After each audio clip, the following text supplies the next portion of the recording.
d'instruction pénale de façon un petit peu erratique et incohérente. Et donc, moi, j'appelle aussi, et je plaide pour une réforme de notre code d'instruction criminelle, mais qui ait un tout et une cohérence. Et je pense que ce serait une belle initiative de votre part de mettre les choses à plat et d'essayer de réunir un certain nombre d'experts de la procédure pénale pour refonder, reformuler, c'est peut-être en cours, mais je pense que c'est une nécessité, notre code d'instruction criminelle pour avoir un tout cohérent.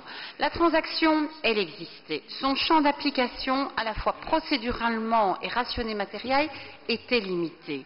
Ici, la transaction, le problème, c'est le champ d'application beaucoup trop large pour un certain nombre d'infractions, j'ai envie de dire de droit commun, qui n'ont pas leur place dans le champ d'application de cette transaction et qui donnent effectivement un sentiment au public de ne pas avoir un débat qui soit contradictoire, qui soit avec la présence d'un juge indépendant.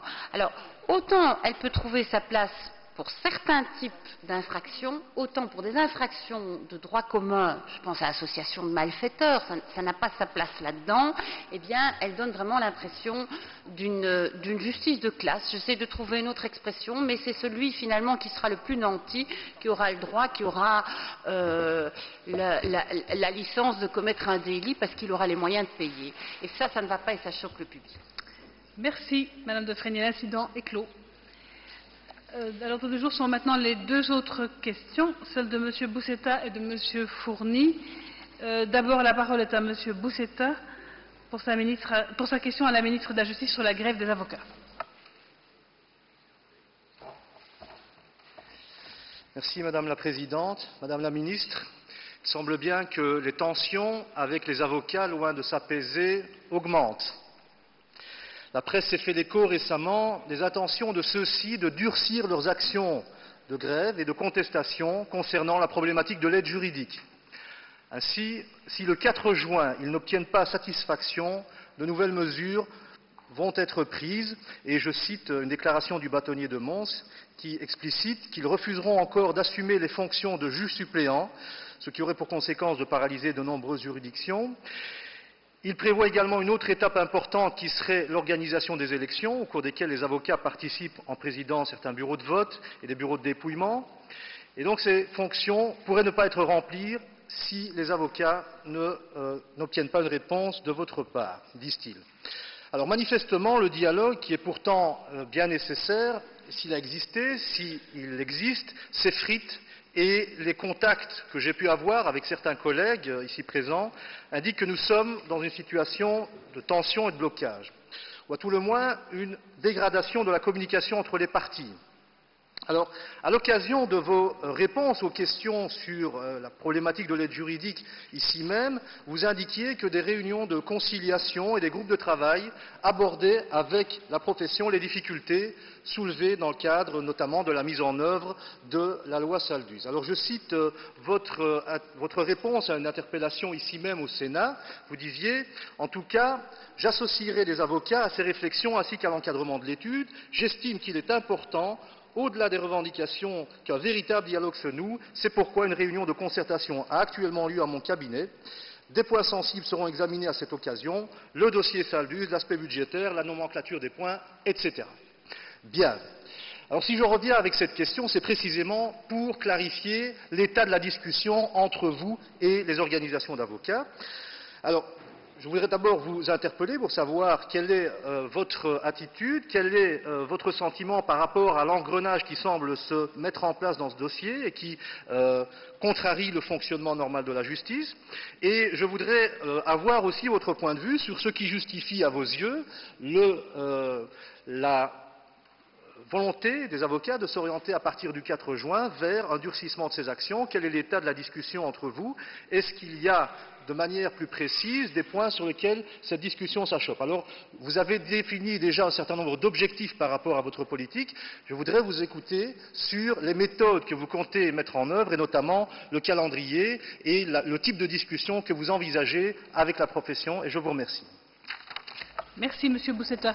Et la parole est à Monsieur Fourny, à la ministre de la Justice, sur la grève possible des avocats comme magistrats suppléants. Je vous remercie Madame la Présidente. Madame la Ministre, mon interpellation ira dans le même sens que notre collègue Bousseta. Je ne vais pas reprendre ce qui a été dit et bien dit, mais effectivement, la menace qui a été faite par l'ordre des avocats, tant néerlandophones que francophones, de ne plus assurer à partir du 4 juin prochain la suppléance des magistrats, eh bien, pose évidemment un problème, puisqu'il s'agit là d'une gradation dans le durcissement du ton du barreau à l'égard de la politique qui est menée et des négociations qui sont actuellement en cours avec votre ministère. Donc cette situation évidemment se complique puisque depuis le mois d'avril, les permanences SALDUS ne sont plus assurées, que par ailleurs au niveau de l'aide juridique, les cas extrêmement urgents sont quant à eux assurés et que demain, eh bien, ces avocats qui assurent la suppléance des magistrats absents ne sera, elle non plus assurée. Et donc cela va avoir évidemment une incidence extrêmement importante sur la manière dont la justice va être rendue dans les prochaines semaines, dans les prochains mois.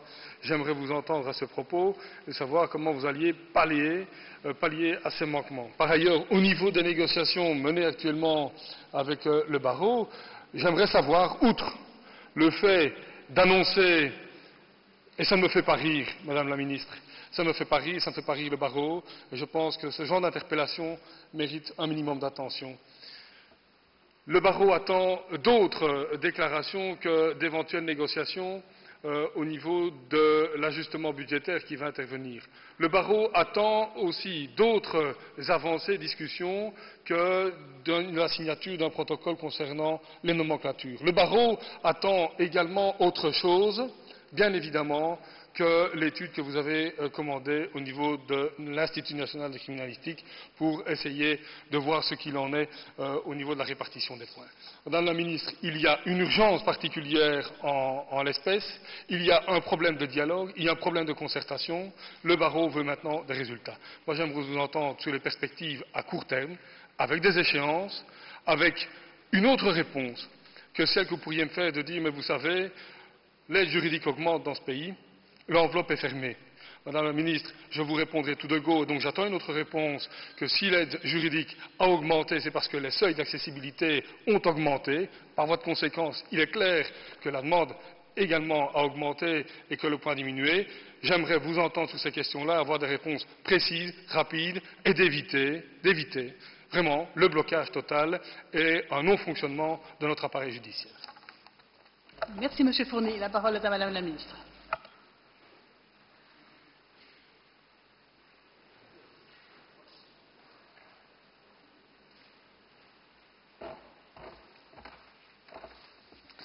Merci beaucoup, Madame la Présidente. Chers collègues, j'ai en effet pris connaissance de propos qui amèneraient à vouloir durcir l'action menée par certains avocats. La presse fait état de ce que certains avocats n'assureraient plus leur mandat de magistrat suppléant ou refuseraient d'intervenir dans le cadre de l'organisation des prochaines élections communales. La semaine passée, je vous ai déjà fait état des constatations qui finalement représentent le cadre dans lequel je travaille pour trouver des solutions aussi à court terme au sujet de l'aide juridique. Je suis bien consciente que l'aide juridique est essentielle et permet de garantir l'accès à la justice. Je rappelle que jusqu'à ce jour, le budget de l'aide juridique est prévu dans le cadre d'une enveloppe fermée, malheureusement, mais c'est comme ça, je travaille avec les limites qu'on a à l'heure actuelle. D'abord, nonobstant les difficultés budgétaires, j'ai proposé une augmentation de 2,10% de la somme affectée à ce poste.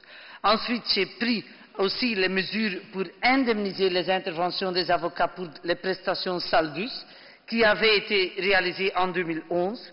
Vous n'êtes pas sans savoir que la nouvelle loi n'entrait en vigueur que le 1er janvier 2012, mais j'ai voulu faire un geste significatif vis-à-vis des avocats. Dans ce contexte budgétaire particulier, j'ai noué des contacts avec les deux ordres et leurs représentants.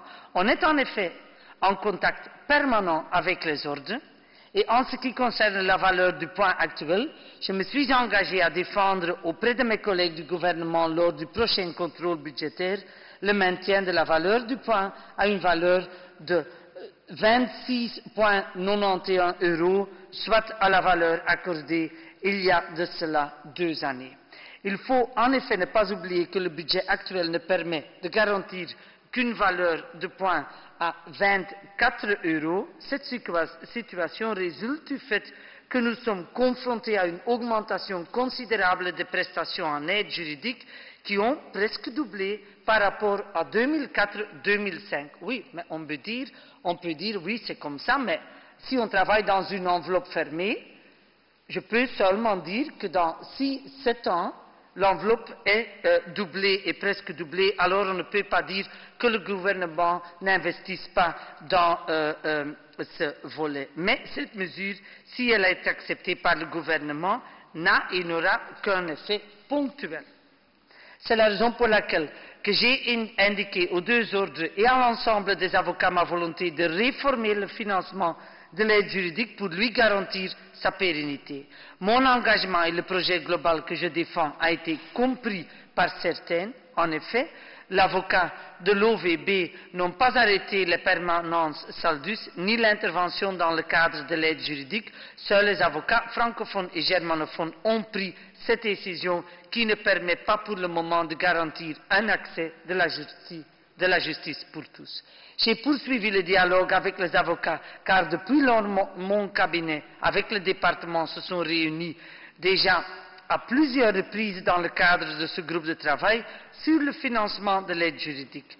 Le 24 mai dernier, j'ai écrit auprès du président de l'OBFG pour lui rappeler tous mes engagements. Je lui indiquais comprendre les attentes de ses confrères et je pense que mes propositions constituent un signal fort. L'OBFG, ses membres, les bâtonniers, l'ensemble des avocats francophones et germanophones doivent prendre conscience que, nonobstant la situation particulièrement difficile dans laquelle nous nous trouvons, mon engagement rencontre bien leurs attentes légitimes. Mais il y a quand même aussi des règles dans ce pays. Ça veut dire qu'on peut seulement demander du budget si on a un contrôle budgétaire. Et je pense que tout le monde le sait ici dans la salle. Merci, Madame la Ministre. Monsieur Bousseta, pour une réplique. Oui, je voudrais remercier la ministre sur sa réponse et en même temps continuer à m'inquiéter. Un certain nombre d'éléments de réponse sont dans la continuité de ce qui avait été déjà avancé dans des réponses précédentes, notamment lors de notre séance du 26 avril. Mais le 4 juin c'est demain. Et les échos que nous avons pu avoir sur le terrain ne vont pas dans le sens d'une rencontre de leurs attentes légitimes comme vous venez de le conclure, mais appellent au contraire à une plus grande concertation et un plus grand respect dans le dialogue, et je crois que de ce point de vue-là, je ne peux vous appeler qu'à une seule chose très solennellement, c'est à établir un calendrier pour sortir de cette crise et à travailler de manière beaucoup plus concertée avec les organisations. Et je ne pense pas qu'ici on soit en l'occurrence dans une question qui opposerait une partie du pays à une autre, mais une question